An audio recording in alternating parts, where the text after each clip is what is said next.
মা এখন গরমে ঘেমে টেমে একেবারে ছানাখানা হয়ে গিয়ে এখন গপুর জন্য নাড়ু বানাচ্ছে। আমার গপুটা বাড়ি, কিন্তু খাবার তো নিয়েই যেতে হবে ওর জন্য, তাই ওর জন্য নাড়ু বানানো হচ্ছে এখন, চিনির নাড়ু। কি বানাচ্ছে? মাম্মি ও গপুর দিদা বানাচ্ছে গপুর জন্য নারকেল নাড়ু। চলো চলো টাটা। গপুকে দেওয়া হবে। নাড়ুর পাক দেওয়া কমপ্লিট হয়ে গেছে।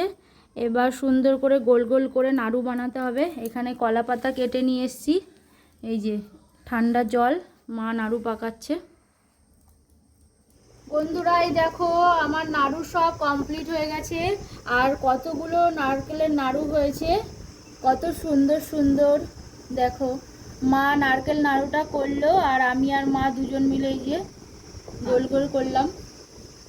দারুণ হয়েছে নাড়ুগুলো। আর দেখো বন্ধুরা একটা নাড়ু আমি টেস্ট করে দেখছি। গপুর বাবাকে একটা দিয়েছি, আর টেস্ট করে তারপরে তো বাচ্চা কাচ্চা খাওয়ায় না, তো টেস্ট করে দেখি কেমন। বাহ, এই দেখো সবে বানিয়েছে তো এখনো শক্ত হয়নি। দারুণ টেস্ট। এতে এলাচ দিয়েছে না, এলাচের গুঁড়ো দিয়েছে, আর ওই জন্য বেশি টেস্ট হয়েছে।